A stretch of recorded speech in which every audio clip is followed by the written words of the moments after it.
right, here we go with the next episode. This is the Q&A portion, and I'm doing episode 1140. Insane. Absolutely insane. We're up to here.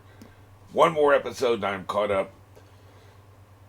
Like I said, there is a particular brand of insanity taking place here. But, hey, before we do that, I should probably save that kind of insanity talk for the actual episode reaction. That's not what we're here for. I just do the Q&A before I do the reaction. So this is my first time talking about how insane this is. We're up to the 1140s. We're going to be in the 1140s for most of the rest of this year. You know, we've got 42 is coming in next week. So 8 days from now. That'll be September. There's 7 more episodes in the 40s. And there's, 16 weeks left in the year? Something like that. Maybe 18. So maybe not the rest of this year. We'll be in the 50s before the end of this year, but you know how they take breaks and shit. So we're going to be in the 40s for quite a while. So anyway, to the questions and comments. Power of death. There's a Japanese word that means destroy. It's Hakisura. It's Hakai space Suru. So that's what I was hearing. I was hearing Hawkeye. I told you that Hawkeye was probably destroy. Because I heard it once and then I heard it again later when they said the word destroy and I made the connection right. But it's Hawkeye Suri or something like that. So I didn't catch the second word. The Hawkeye stood out because it sounds like Hawkeye, right?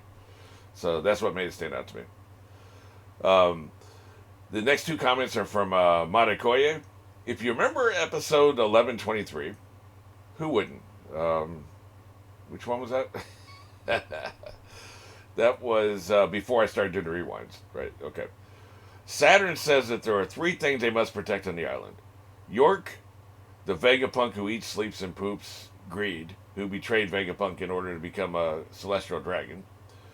The Punk Records, which is the top half of the island, where all the data are stored. Vegapunk's brain. And in the power plant that creates the Mother Flame. I'm glad you reminded me because that has been a while. It's been 17 episodes, so I'm glad you reminded me of that. So, in other words, the reason why they made the decision not to fire wasn't because it's being protected. It's because that's one of the things they need to protect. So, apparently, all 3 things are up there. Well, they don't know about York. But the 2 things they know that are stationary, the Punk Records and the power plant, are up in the lab phase part, of the part that's in the air. So they're not going to concentrate their fire there. They're going to concentrate their fire on the rest of the island. But is it possible that Saturn changed his mind? Things have happened. He's been attacked. He's pissed off. So is it possible that he just got angry and just changed his mind? Probably not. That wouldn't be narratively coherent, but in real life, that could definitely happen. A person could say this thing here and then later contradict themselves because they're pissed off. I don't think that's narratively coherent, so I don't think that's what's happening here. And finally, Usopp's cowardice is so annoying. He was literally braver during the last Buster call, and that was when they were first declared war. That's when they first declared war on the world government. He literally shot through the world government flag, but now, after beating Kato and Big Mom, Usopp is afraid of a Buster call. Pathetic. I agree. The author is just, playing fast and loose with this character is what I'm going to say. I don't have the arrogance to say the author doesn't understand his character. The author wants his character to be what he wants his character to be. That's his choice. There's nothing we can do about that. That's his choice. He can do whatever the hell he wants. He's earned the reality that he can do whatever he wants. Just like I always said that about George Lucas. George Lucas, a lot of people, he's assassinating Luke's character. He's assassinating Leia's character. He created those characters. Yes, there are other writers. Other writers approved and hired by him. Who wrote the scripts of the first 3 movies. He created the characters. He gets to say what the characters do. What happens in the sequel series isn't character assassination. Now, he wasn't involved in the sequel series. But the prequels, I guess, is... people really talk about butchering the prequels, right? So, what happened in the prequels isn't character assassination for anybody, or like he establishes one thing here and then the later movies, the first 3 movies, 4 through 6, contradict that, so you can say that's character assassination. No. He approved the first 6 movies He either wrote or approved the people who wrote the first 6 movies. He created these characters. He can do whatever the hell he wants. It's not character assassination. Character assassination is when a new writer comes in and makes changes or doesn't understand the characters. You see this in TV shows all the time because they're shuffling new showrunners in and out and stuff like that. That's character assassination. That's not understanding the characters. When you have one voice, one author all the way through, that's not character assassination. It could be shitty writing. It could be not understanding human psyche and not understanding sociology and psychiatry and all that shit. Because, like I said, you will never convince me that somebody who's been through what Usopp went through on Death Island would come out just as scared and afraid as he was before. Nothing will ever convince me. That's not the way the human brain works. If he survived, he would be stronger. Now, he could have massive PTSD, but that's not what they're presenting here. They're not presenting massive PTSD he'd be broken by the experience. People come back from wars and they survived the war, but they're broken by the experience. That's possible. And there would be some similarities, but they haven't presented any other aspect of that. He'd be jumpy all the time, and I don't want to go too far in this rabbit hole. We've talked about ad nauseum. I'm just saying, I don't think it's good characterization, but it's not character assassination. I'm not saying you said it was. I'm just, making a general comment. He's not assassinating the character Usopp. He just doesn't understand human, psyche. He doesn't understand the way the shit works. That things make you stronger. This kind of thing. You can build self-confidence. That's where the fear is coming from a lack of self-confidence. You think, well, then again, there's not much character growth in any of these characters. I was about to say, do you think Zoro came out of the womb strong and brave and unafraid? Do you think Zoro was never afraid his entire life? Well, they've kind of presented that is actually what happened, right? That's why I contradict myself. They showed him flashbacks when he's 4 and 5 and he's the same as he is now. The character growth is not really a thing in this series for the most part. I mean, there's a few examples where it is. But this isn't a character study, this series. It's a grandiose adventure. It's wonderful. It's a masterpiece. It's one of the greatest stories ever told. But it's not necessarily an authentic character study. So we got to put up with the annoying shit to get all the good shit. And it's a minor thing. It'd be different if Usopp was the main character. The things I'm talking about might even be a deal breaker for me if he was a main character. But he's not a main character. It's fine. No sense laboring over it too much. But anyway, those are the 3 questions. So now I'm going to go ahead and get into the episode. Since, we're only 8 minutes into me recording, let me make a mini prediction here, which we'll see get immediately contradicted when, I come back for the rewind. I think this is the episode where Luffy comes back and starts kicking ass again. He refreshed. I think he's going to stomp out Saint Saturn and save Vegapunk. I don't think Vegapunk dies here now. So, let's find out.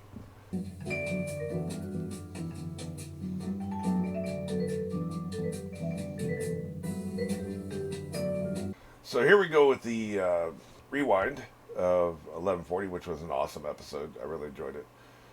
I will say this right up front. It became obvious about 2/3 of the way through that Luffy was not going to actually get to Saturn and have any. They weren't going to exchange words. They weren't going to exchange blows. It was obvious the way they were stretching it out that he wasn't going to get to him. Now I assume what was going to happen was that he would get to him. They would be in the same scene, the same shot together, and then they would cut to be continued. They had a much more awesome ending than that, which makes up for the fact that there was clear padding. Because I'll say this much. We have now seen him bouncing up and down and laughing enough times that the allure is gone. And I know for the characters, it's interesting for them to see it. It's interesting for the Navy people to say, why is the island wiggling? And other people to be like, oh shit, this is Luffy. They know he's okay and he's coming before he gets there. That's all cool. And then Bonnie experienced it for the first time and Saturn experienced it for the first time. That's all interesting.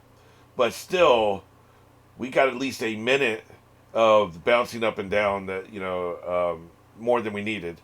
And then the flashback for the 500th time we've seen, them dancing. I like how it merged into it happening in real time. I do like going back to it. It just feels like they could have just did the last 15 seconds of it. Him get up and start dancing, and her dancing with him is all they needed. They didn't need the shit before that. They did it because they had to get up to the runtime because they're trying to meet their cliffhanger, right? So there was pacing issues and there was padding issues in this episode, but nothing horribly egregious. I mean, I can still remember episodes past where there'd be 3 minutes of flashbacks that we'd already seen. That was really tedious. So, yeah, there were a few pace issues, but then they made up for it with the ending, which was completely unexpected and just awesome, right? So, with the pirate ship coming in, the giant ship. So, they made up for it. But it was something that like I was going to knock it, when we got to this point. But I feel differently because we got something unexpected with the Giants. So, an admitted hero, the warrior of liberation who saves Bonnie. So, thank you so much for spoiling that, you assholes. Now, I want to spend a little time on this episode. I don't know if it's the first episode I've noticed. I don't know if it's the first episode where it happened.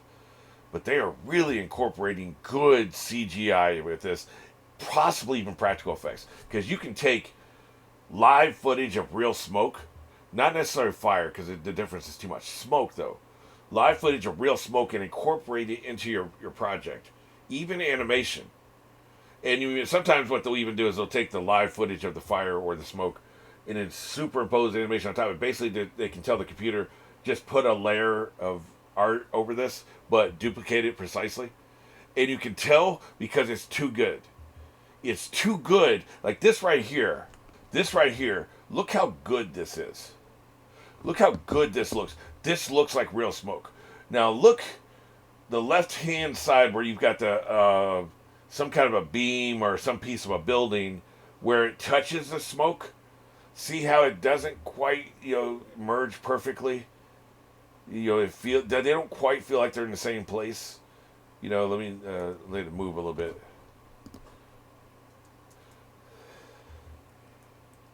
See how it's just not quite incorporated, right? Like, it clearly the smoke has been laid on top of the whatever. Oh no, that's the ship. Sorry, these are the ships that are firing. So that's like part of the hull. So clearly, the smoke you can tell it's been laid on top of the hull. See that? So it's not incorporated. So this feels to me like this was real smoke with art superimposed, or it's just real smoke laid on top of it. I can't tell which one. I think it's art superimposed. But he looks amazing. He looks so effing good. And this will be the episode where I talk about this, and we won't belabor it in any other episodes, right? So it looked amazing. Like when people talk about how the animation has kicked it up a notch over the years, they get the money and they know they're a big deal, and they're trying to keep up with new anime, with the new exciting looks of the new anime.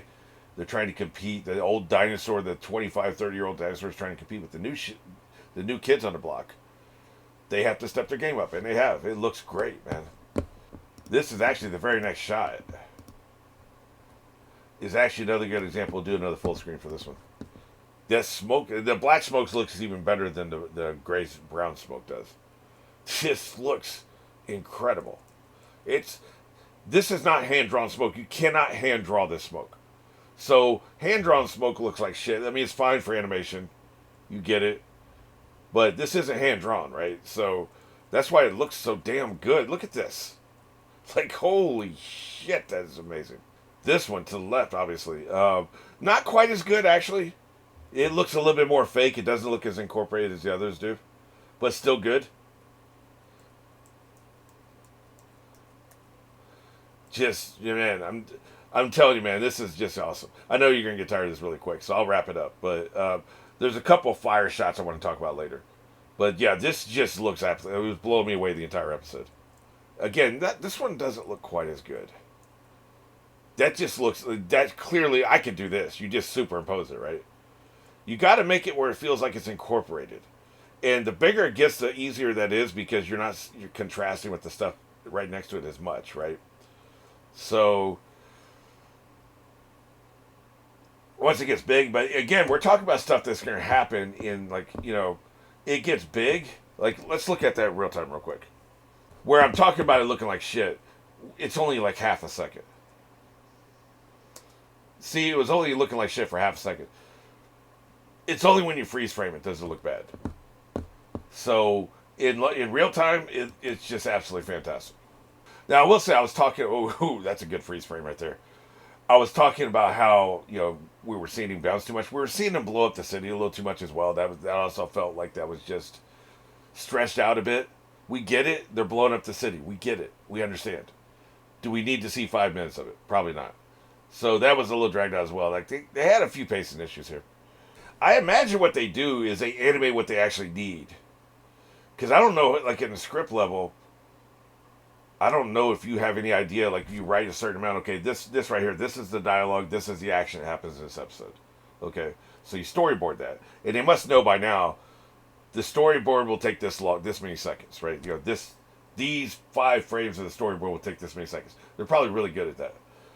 But what I would do, just knowing nothing about producing or directing an anime, what I would do is I would animate everything that was necessary for the plot. Like these are all the story beats in this episode. Every single story beat. Animate it all the dialogue, all the action that's necessary. Okay. How long is it? It's 18 minutes and 10 seconds. How long do we need? We need 20 minutes and 3 seconds. So then you stretch out the action, the spaces in between the dialogue, the spaces in between the action with random shit like blowing up the city or bouncing or whatever until you reach your required amount. Maybe that's how they do it too. I'm not sure. Like, for instance, a sitcom script, because it's formatted differently, the format of a sitcom script is very different than what you've ever seen. A sitcom script is 55 pages for 22 minutes. So if you hit anywhere between 50 and 58 pages, you're probably going to be right around 22 minutes. But then you shoot that, you edit it together, and you end up with 23 minutes and 5 seconds. So you have to cut out 45 seconds, let's say. So then you're going to cut out maybe one joke. Sometimes there's a little space between dialogue. Maybe you cut out where they start walking to the table and sit down. Or you just cut out all the random shit that don't matter, and that'll get you down to your time. It's much easier to cut down than it is to fill. Because if you come in 20 minutes and 30 seconds and you need 22:10, you got to find a way to add 40 seconds to it. What do you do? Sometimes you can do establishing shots. Before you show them inside the restaurant, you show an established shot outside the restaurant. Well, that's good. That's 3 seconds. Not very much. So I don't know what the hell you do. Here, though, they seem to always be a little short on the meat, so they have to add a little fat. This is the way it typically seems. I love this moment here. Try it. You guys are pushovers. Almost literally pushovers. I could just push you and you'll fall over. Like, I'm surprised he didn't just use his Emperor's hockey and just literally they fall down and pass out. That's what I was expecting him to do. It's a little, I think they're trying to avoid being repetitious by not doing that. But, like, I think he could have. Maybe they were strong enough to resist. But try it. Let's find out, right? I like when he glares at him, though. Now, here's an interesting thing. Right before he shrank, we had this effect. There was a sound effect and there was this visual. Magic. This is his fruit power magically digesting the food to power itself. It's been my working theory for quite a while now. This seems to be visual and auditory proof of that, right? They showed the effect. They showed the visual effect, they showed the sound, played the sound, before he shrinks down. And the characters even reference it. They mention it. How do you digest that all immediately? I think it powers the fruit. I really do. The fruit powers the body, right? Like, so it's a kind of like what we do, just accelerated into a grand scale, essentially. We eat food, and then the food we eat today, I always learn this with my workouts. The food you eat today powers your workout tomorrow. So now it depends. Like, your breakfast may power an evening workout, but your lunch and your dinner will power the morning workout. It's not what you eat that morning. Like, you eat that morning so you have the energy. Like, so that you're not like your body isn't starving. Like, you eat so your body's like, okay, well, I have food so I don't have to cannibalize myself. So you have to eat before a workout. You should eat like immediately before you start working out. We're talking about weightlifting here. Before you start weightlifting, you should eat something, a granola bar. Something. Not much. And we're not talking about a massive meal. But you want to eat a granola bar so that the body knows you have food so you don't cannibalize yourself during your workout and defeat the purpose of working out, right? So, if you're working out, say, 10 o'clock tomorrow morning, Make sure you have good meals for lunch and dinner. High protein, high carbohydrates. That's where the energy comes from. All that shit, right? Then that morning you drop in a granola bar and you hit the weight pile, right? Kind of same thing here, except it's immediate, right? Like his food immediately powers his abilities, right? It's not what he ate yesterday; it's what he eats right now. So it's just accelerated into a grand scale. Definitely magic, though. I mean, they're calling attention to it. How is it possible? How did he deflate? This has been there the whole time, and this is the first time we've seen it questioned this hard. Like they're questioning this very hard. So they're calling attention to it. We're in the last arc. We're starting to raise questions that have been there the whole time. Some people haven't focused on them. I've mentioned it. I have a theory. I don't know if everybody else will pay any attention to it, but we're at the point in the story where they're going to start answering some of these questions. But first, you have to pose the questions for the people who haven't been posing them to themselves. I love this kind of shit. I love how it'd be like, for instance, maybe somebody who isn't online and they only watch this on their own and they don't talk to anybody about it. Maybe they haven't noticed that Blackbeard has more than one fruit power. Has that ever been brought up? Has anybody posed the question? I don't think so. I think we've talked about it amongst ourselves because we've noticed it. But there's some people maybe haven't noticed that. They're just watching it on their own. And so that'll be called into question at some point. And what did he do under the sheet with Blackbeard? I think he just, he had a fruit in his pocket, is what I think. But it could be anything. He could have ate his liver for all we know. I mean, so we'll find out. But I like that they're getting to the point where they're starting to pose some more obvious questions that haven't really ever been posed before. That's how you know we're in the end game. I think it's time to not follow orders and just get the hell out of here. I do like this. Some of these people are brave. They don't have powers. They have rifles, and they have numbers, and that's all they have is rifles and numbers. Though he is an emperor, we'll do it. We'll all do it together. This is the kind of person. There are stories of this because I used to read there was like a collection of letters and diaries from people in World War II. Right, it just fascinating stuff. I forget what book it was, but it was all collected together in a book. And there'd be these tales of bravery. There'd be like, a squad of 10 men, and 9 of them ready to just bail, drop their weapons and bail. One guy says, "No, here's the plan. We'll do it together." There's a tank terrorizing the town or something, and they're a squad of 10 men. There used to be a battalion or what's above a squad? A company, I think. There used to be a company of 40, 50 men, but now they're down to just one squad of 10. The tank's been terrorizing. We'll do it together. We each have one grenade. We'll all attack from all points in the compass. They can't run over us all. They can't use their little machine gun at the top of the turret to take us all out. One of us will get there. And they do it. And they all rush the tank en masse, and somebody gets up there and they throw the potato masher in there, and they blow up the tank. And 7 of them died, including the guy who had the idea and motivated them all to do it. And then there'll be the diaries of the other 3 people talking about this was just the most amazing thing we've ever seen. We were ready to run. We took the tank out. We were able to hold the town for another 4 days. Shit like that. Small fries. This isn't, General Patton. This isn't people like you who had superior weapons or technology. These are people that just every now and then you'll get that one person, the one person that history will forget. I don't remember the guy's name. It was in the book, but I don't remember his name. But I remember the idea of him. The one person, it's like, we're going to stand up to this tank and we're going to take it out. Same here. Though he is an emperor, we'll all do it together. We all grab our cuffs. He threw his rifle down when he said this, by the way. We all grab our cuffs. If we all storm him at once, one of us can get some cuffs on him. That's a good idea. The rest of you are going to get mowed down. You're going to get smoked. You're going to get smoked. But maybe one of you, there's 10 or 12 or 15 of you, one of you can get some cuffs on him. Now, they're so outmatched, there's no chance in hell. But I love that he tried. I love that he had the idea. It's great. This is good stuff. And it makes sense that each one of them would have a pair of cuffs when they're going after people like this. The small fries, one of them can get some cuffs on him. It makes sense that this would be part of their general equipment, right? I wonder, do we know where Sea Prism comes from?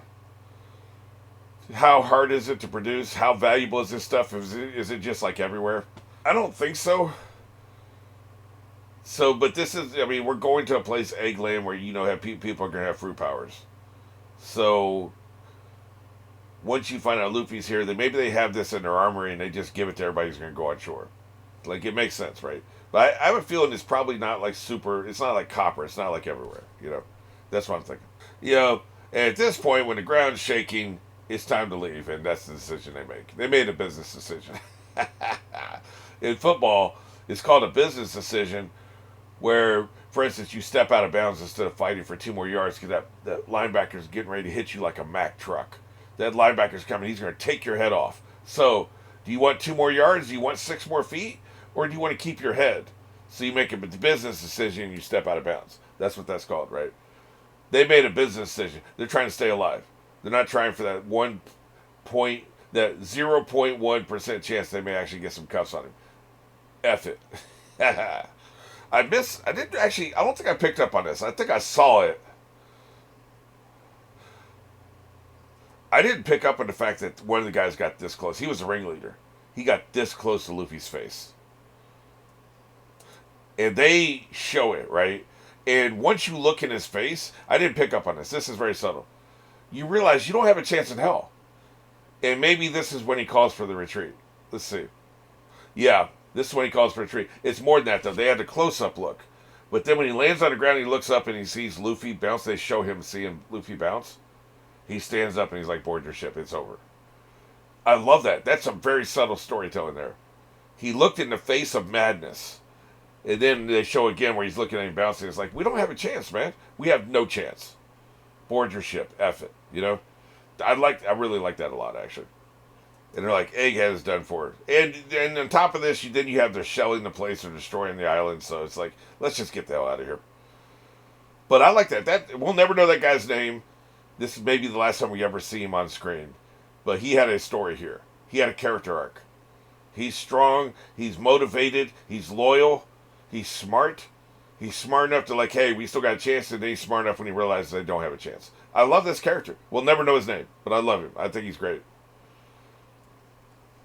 It was a fun little vignette. Like, we could fill your story up with little vignettes of little characterizations here. 24 was great at that. 1 or 2 episode characters. You could get a whole lifetime story out of that. There's so much you could do with that. They give you so much. These little vignettes, these little slices of life. Here's this person's life. Here's this person's situation. Here's what this person's going through. We don't spend much time on it. We keep moving on. We never look back. We never see them again. But we get these little vignettes of life. This story is also very good at that. This, by the way, is the difference between drawn smoke and the other stuff we were talking about earlier. This is drawn. You can see the draw lines, right? You can see that this is drawn on here. It may be drawn with CGI, but it's drawn on there rather than the actual smoke we were seeing earlier. And I haven't been belaboring this. I've been seeing some really good shots of smoke and fire like we showed before. The same quality. This is lower quality because it's hand-drawn or whatever. But that just shows a clear difference right here. I mentioned this during the reaction. I love the reverse perspective. Now we're seeing it from the other side. I love that so much. I'll tell you something else I love. Shock, determination. Shock, determination. That's like a half second apart. I love it so much. All right. I guess I'm ready to risk it all. And he dies for this. Most likely he's going to die. And this decision right here, there was a long string of decisions he made. Probably the decision to put in something where Bonnie can countermand the Pacific. That decision probably is the one that got him killed, but this decision also got him killed. Right?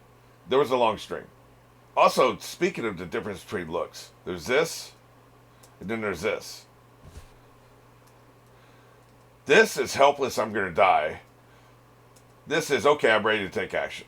And this is subtle, but it implies, maybe not every one of the clones, but this one, for sure, is passive. Doesn't, because these are separate qualities of his that are farmed out to other people, right? Other beings.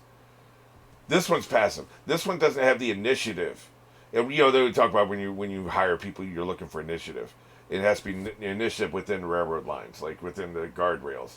Like, you don't want initiative where they jeopardize the company or, put people in danger. But you want initiative where it's like, if somebody takes action right now, we can save this problem.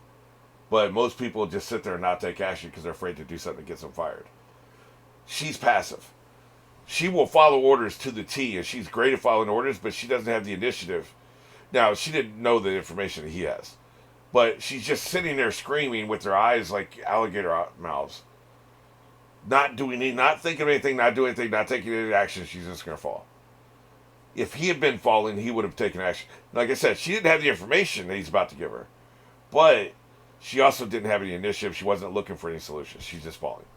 He talks to her, all of a sudden she can take action. So she's a great follower, but she wouldn't be a good leader. What do you think is specifically foolish about the father? I think I called it during the reaction. I think he thinks loving somebody is foolish. That's what I believe. I believe that he thinks loving somebody is foolish. Putting yourself in danger for somebody else is foolish. What's interesting about this? He has a boss. He follows orders. His boss can put him in danger and jeopardize his life if his boss wants him to. You're in the same situation, man, just for a different reason. For you, it's either loyalty or fear or some combination of the two. Recognizing somebody who's a higher power. Black Hoodie's a higher power than you. But it's the same goddamn thing. Whatever the motivation is, love, loyalty, fear, you're letting somebody else put you in danger. You're not in control of your own destiny, just like Kuma isn't. So you can call him a fool if you want to, but you're in the same damn situation.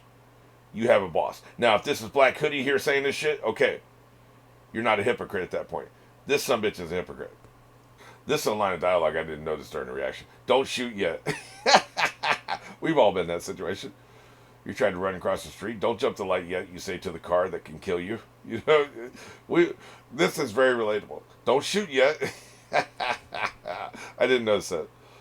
Very determined. Like I said, he can't. He is dealing with people that are way outside his weight class. They will stomp him out. The Pacificus will stomp him out. Saturn will stomp him out. Light Boy will stomp him out. He don't give a shit. You know how I feel about this character. I don't particularly like him, but I've never called him a coward. You know, he's a better character in my eyes than Usopp for that very reason. He's very courageous. Courageous to a dumb extent. And I hate the fact that it's only, there could be an innocent man, F him. An innocent woman, I'm all about it, right? So, like, I don't like that particularly. You should just try to save any innocent person. But I admire his courage, man. He's up here. He's tangling with the big boys now when he charges Light Boy later. Never had a chance, but he's going to do it anyway. I love that. Here's the question. How did they hear him? How did the Pacificists hear her? Because the other people said they thought they heard something. They all heard her. I think they have super hearing on top of everything else. Like, remember the Bionic Man? He had the, I think it was the Bionic Woman had the Bionic ear. The Bionic Man had the Bionic eye, right? You could see really good. She had the Bionic ear. I think they have bionic ears. I think, and they could even be attuned to her particular voice frequency. Everybody has a frequency through which they speak. The range. This is my highest. This is the highest I can go. This is the lowest I can go. But there's sound waves above and below, way above and way below my voice, right? But you can set a program where it will pay particular attention to the range of my voice, my highest and my lowest range. Whatever that, I don't really know the audio terms, but whatever that is, could be I don't think frequency is the right word, but my vocal range, the highest pitch I can go and the lowest pitch I can go. You can assign a program to pay attention to that particular part of the full spectrum of sound, in particular, to the exclusion of the upper and lower. You can set that; it just be running in the background. So anything comes through within that range, it pays particular attention to that. Vegapunk could have set that up. Also, bionic hearing, so I love the graphic representation of their circuitry. Wait a minute. This activated a program we didn't know was here. Here it is. I think I heard a voice. Look at the dude. He's literally going like this. I didn't notice that. The guy speaking is literally going like this. Hey, I think I heard a voice. I didn't hear shit.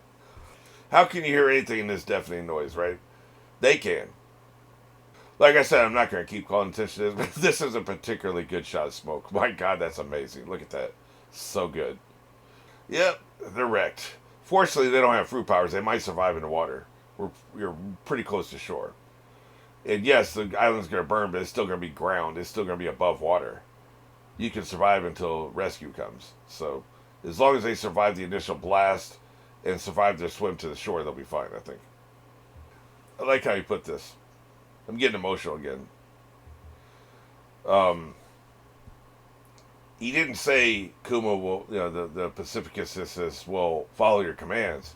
They said be on your side. Be on your side is deeper than follow your commands. But you had to trigger it, right? Like you had to trigger it with the request. But I think now he'll be on your side no matter what. Like, in other words, take independent action to help you. So we'll see how that plays out. But I like this phrase, be on your side. I also like that he frames this like it's a selfish wish of his. It's selfish. He doesn't want a man's clone to kill his daughter. It's selfish that he doesn't want a daughter, the horror of the daughter experiencing somebody who looks just like her dad killing her. I mean, it's a rough world out there. Other people can kill her. He just didn't want that particular brand of horror of it being somebody who looks like her father doing it. So he thinks that is selfish. I don't think that's selfish. So it's interesting that his mind works in this way. This is how he thinks of things. He thinks that's a selfish wish. It's not, And I like how they did this. They show the shadow. We know what's coming, but they show the shadow. And then the sound of the penetration comes on his feet. So it's kind of tasteful, but also just, the reveal makes the reveal that much stronger, It's revealed right here, actually, yeah. I like he's talking about it would, of course, generate unavoidable consequences. Yeah, they will kill you for this. They find out they will kill you. He knew that. So I've complained about him being a government man. I've complained about him choosing the government money over freedom, liberation, and being against tyranny. But at the same time, he jeopardized not only the money but his life for his principles. So he is a very complicated. He's one of the only great characters we've got in this series. Very, very complicated character, especially for a show like this. This show tends to be 60s Superman, black and white. You're either good or you're bad, right? He's a very complex, nuanced character, and I don't think it's a coincidence that he's one of the most recently introduced characters. I know he's been foreshadowed for hundreds of episodes, but he didn't appear on screen till now, where we can really start seeing his characterization. The author's grown. Like, when the author started the series, he was in his 20s. The world probably was black and white when he was in his 20s. And a lot of these characters were set in stone back then. But now, when you're 50, the world isn't black and white anymore. The world is just all nuanced. There are no good people or bad people. There's just people. And they do good and bad things. Sometimes for good and bad reasons. So, there are bad people that can do good thing for a bad reason. It's still a good thing. But, what the hell do you do with that, right? That's the kind of world we live in. And, he reflects that. He comes on screen and starts getting characterized by a 45-year-old man instead of a 25-year-old man. I think that makes a difference. Here's another thing in storytelling. Okay, this is done so much in filmmaking for sure. You show a shot, and this is a static picture, so we don't even get, the movement of the mouth or the eyes or anything. And he's got sunglasses on anyway, but, we're supposed to overlay whatever we think he's feeling on top of this. We have no idea what the hell he's feeling. We don't know. It's just a static shot of a man standing there. But we overlay what we think it means, and each person will have a different thing they think this means. Personally, I think he feels bad, but he may also be thinking this dumb son of a bitch shouldn't have betrayed the government. You might think, oh my God, I can't believe what I've gotten myself into. A third person might think, well, this was always going to happen. I tried to tell this son of a bitch he was going the wrong direction. 10 of us would have 10 different things we think that this man is thinking. It's none of those things, because we're not told what he's thinking. But each one of us will overlay what we think he's thinking on top of this. We can't help ourselves. We're going to do it. That's why they do this. So it's so powerful in storytelling, especially if you don't intend to actually elaborate on what it is he's experiencing. But say later, maybe you haven't made up your mind whether or not he's going to end up betraying Saturn. Maybe you haven't made up your mind yet. You do this, and then later, when you make up your mind, you can retroactively superimpose, well, he must have at this point been thinking, I'm about to kill this son of a bitch. I hate Saturn, right? If that's what he ends up doing. If he doesn't end up betraying Saturn, you can be thinking something else, right? This is such a powerful weapon in storytelling. Say less. If you had him say anything or make any kind of expression and kind of tip in your hand, here you get nothing. The audience supplies what he's experiencing here. It's a powerful tool in storytelling. You should use it if you're a storyteller. Yep, here he goes. Yeah, eliminate them. He's done screwing around, man. It's time to finish this. So kill them before they even reach the ground, right? And of course he's going to follow orders, regardless of whatever it is he's thinking. Regardless on if he stabs Saturn in the back later, At this point, he's not ready to do it, so of course he's going to follow orders. You know. Although this is interesting. I noticed this at the time, but I didn't really put any weight to it. They show him just standing there. This is a man that moves at light speed. And then they show the wide shot where then he says immediately. So he had to be told twice to do it. So I think he was a little thunderstruck. He's a little surprised. He knew we were here to kill Vegapunk. The kill order had been in place for weeks, right? Or at least days. So it's no surprise, but still, I think he was a little taken aback. That's why it took him, you had to tell him twice, right? Okay, so Sanji gets hit. Where is this?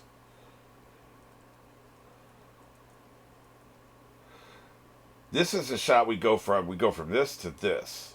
Where is it? What part of his body doesn't have the pattern on it? It is Sanji, right?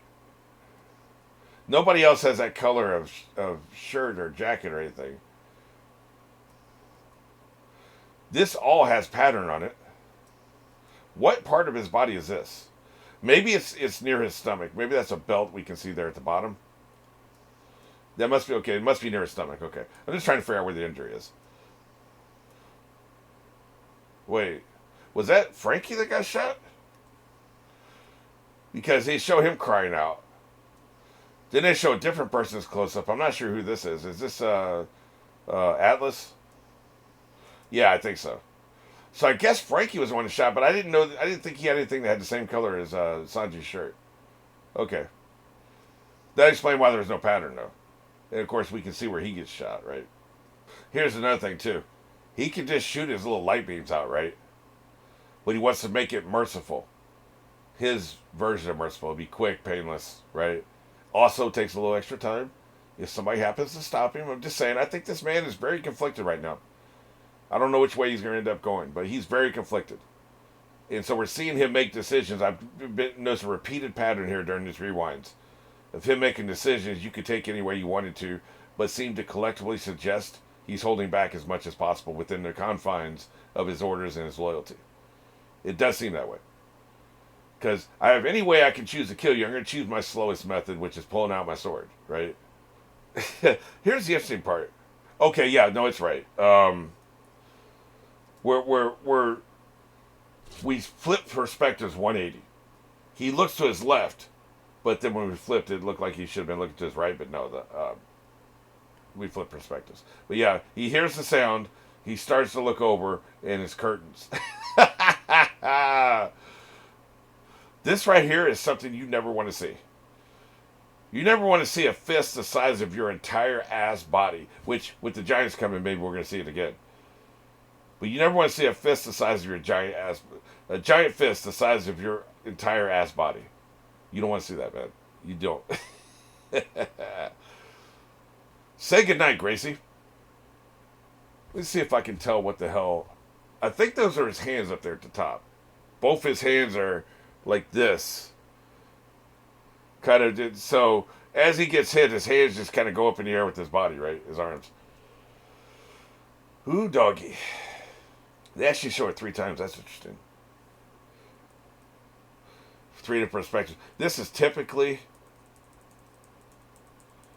4. I think it's 4 perspectives. Here's the first one. Typically, you see this when they blow up a building or a car or something in live action. They had cameras set all the way around to make sure they get a good shot, and then they'll cut between the cameras, and so they'll show the explosion 3 different times. You usually see, like, say, a hubcap go straight in the air. First angle, you see the explosion, the hubcap goes in the air. Then they cut to another angle, the hubcap goes in the air again. Then they cut to another angle, hubcap goes in the air a 3rd time, because they're showing the same explosion from 3 different points of view back to back. I hate that in live action. I think it's cheesy, and I think it breaks your immersion. Because when we're looking at an explosion, we don't see it 3 times in a row, right? Animation is a little different, especially in this case, and I didn't notice it in live action.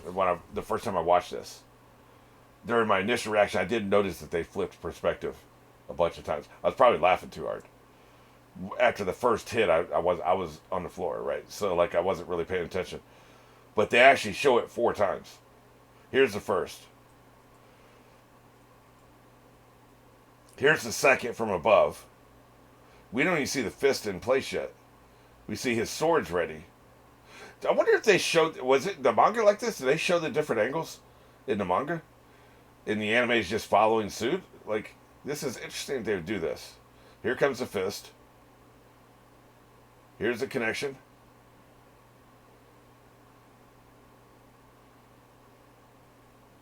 Third angle from his lower right. Boom. This is probably my favorite angle so far. It looks like he dropped the sword, and of course when he lets go of it, the power goes away, right? And here's not really, well, it's a fourth point of view, but it's after contact. So 3, where you see the fist come into frame. The 4th is after contact. Yep, you just got lit the hell up.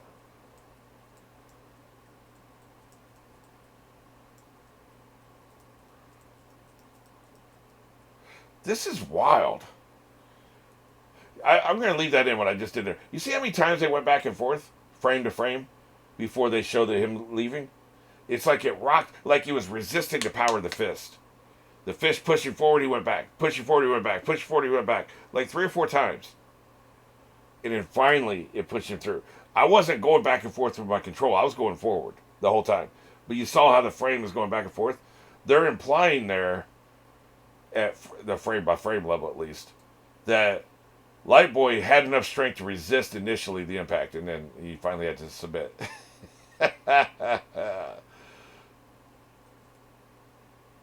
And finally we get this shot here. The fist in the air and him flying back. So yeah, get him out of here. Also, I guess I didn't clock the fact that like the fist was from all the way to the ground. He was still on the ground. He just sent his fist up to take care of the action, and the fist came back down. I guess it didn't really articulate in my brain that he wasn't anywhere near. He was nowhere near there. He was way the hell over here looking up in the sky and taking action to save somebody up there, but he wasn't actually in the vicinity. That's crazy. He has the power to strike from almost any distance within vision, at least. That's crazy. I'm surprised he can even sit up at this point. I think that was a harder hit than the first one. I do. We saw it from more angles than the first one, that's for goddamn sure. I'm a little surprised he can sit up. He couldn't move last time. Insects all face the same fate. He's like, there's no point in running. I mean, again, we've talked about this before. Like, where there's life, there's hope, and like you keep moving forward. We're all just supposed to lay down and die because you say so, because you say we're insects. Kiss my insect ass. This might be the most interesting shot in the entire episode. I completely forgot about it after mentioning it, right? He's awakened. I guess we saw this the first time Luffy did Joy Boy when he was fighting Lucia or whatever. And then I guess he went back to sleep, right? Because Luffy stopped.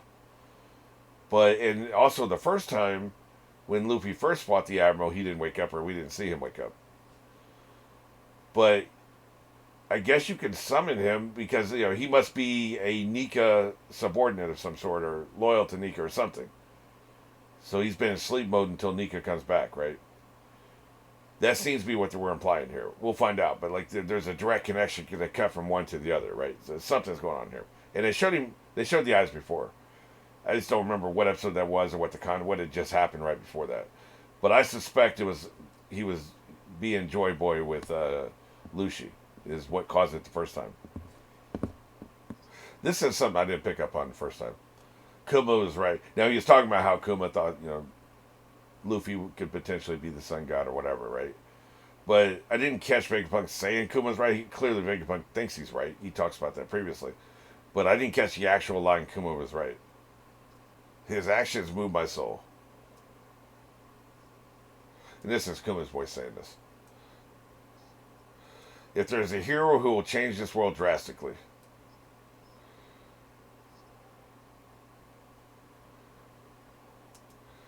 yep. He is John the Baptist to Jesus. He's the one who paves the way.